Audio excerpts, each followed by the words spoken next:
So there is a new direction coming up in the Americas, and you have a role to play as the private sector. And if you give me 1 minute to explain why I find it important to be here. We have engaged in the meantime with several private sector organizations. I thank the organizers for putting these things together, because we need, if we want to achieve that level of peace and prosperity in the hemisphere, we need the governments, the private sector, the civil society to work together. There is no other option. And it's not philanthropy.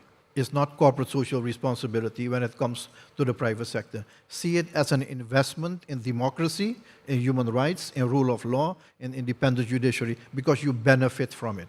So it's an investment. It's not a bottom line expense. It is something which needs to be done. You have a responsibility to create that environment. With that, everything else will fall in place. And I speak and I work with the private sector, coming myself from the private sector as well. I work with them to create that environment. It's not going to be easy, but we must start. The private sector has a role to play in the prosperity in the Americas and for stability. And we can talk another occasion about the details, but your role is critically important to create jobs, steady income, a safe environment, and invest in democracy and good governance. It's not only the role of governments to do that. This is how I look at the hemisphere. Let's go back to the political issues.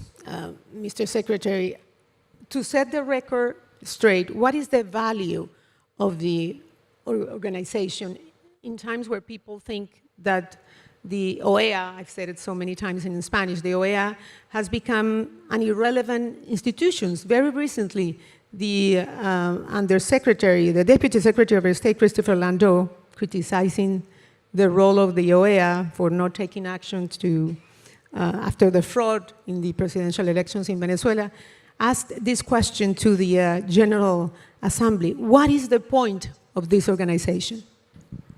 I think what Chris Landau said in Antigua and Barbuda is a legitimate question. It's a relevant question. Every country that pays into the OAS wants to see the value. That's a legitimate question. I have no difficulty with that.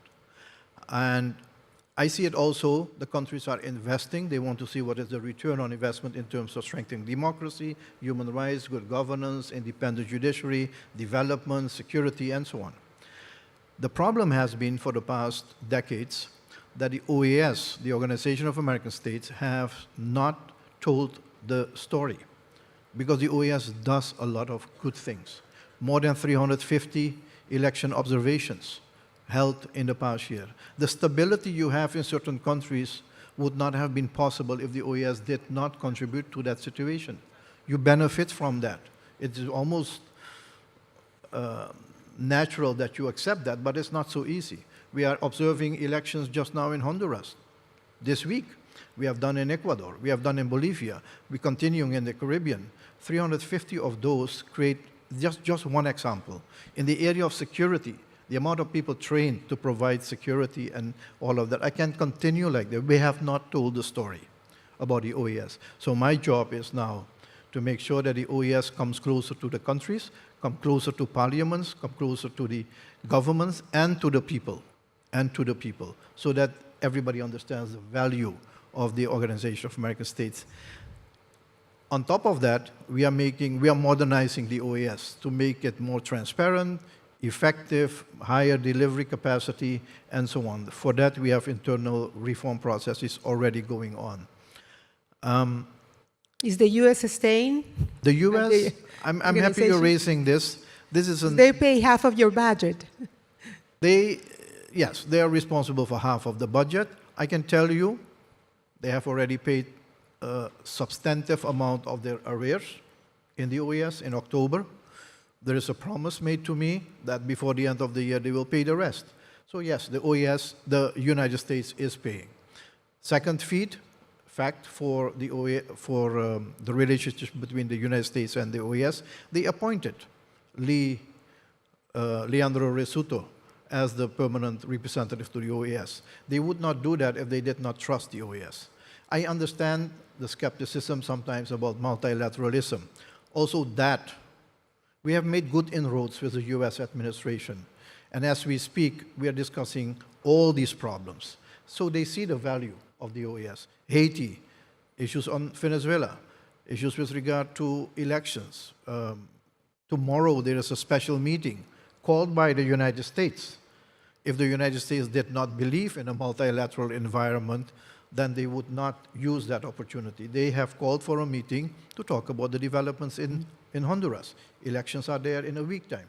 So yes, we have great relations with the United States, and I think we'll see them making good use of this multilateral framework. It doesn't mean that we do not need to make sure that they understand and everybody understands why the OAS exists and why it is important.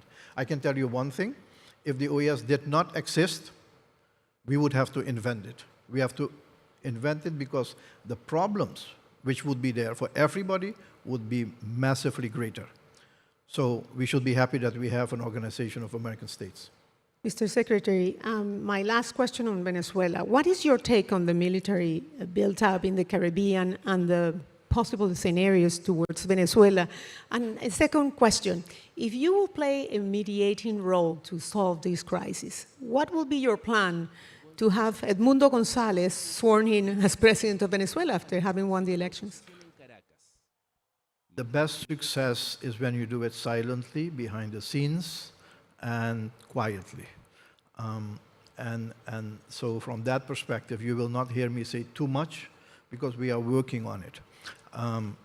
With regard to the naval assets of the United States in the region, the reason given for those exercises and those actions, I have not heard any country say, no, that is not good, because it is fighting transnational organized crime and illegal drug trafficking. No country has a problem with that. But every single country in the hemisphere, and also your businesses possibly in some countries, experience the impact of it, the negative impact of transnational organized crime. It's not good for our societies. So nobody complains about that. It is possibly the way it is being done. And here we have to be careful to draw the line precisely. In any action you take legitimately in terms of the goal, we have to observe international law, international humanitarian law. We're speaking about people who have rights as well. So there must be an evidence-based, justifiable reason for an intervention. We don't have enough information about that, but fighting transnational organized crime is not a problem. What it means for the political situation in Venezuela, again, we spoke about this. The situation in Venezuela, they have an issue. That's apart from the transnational organized crime issue.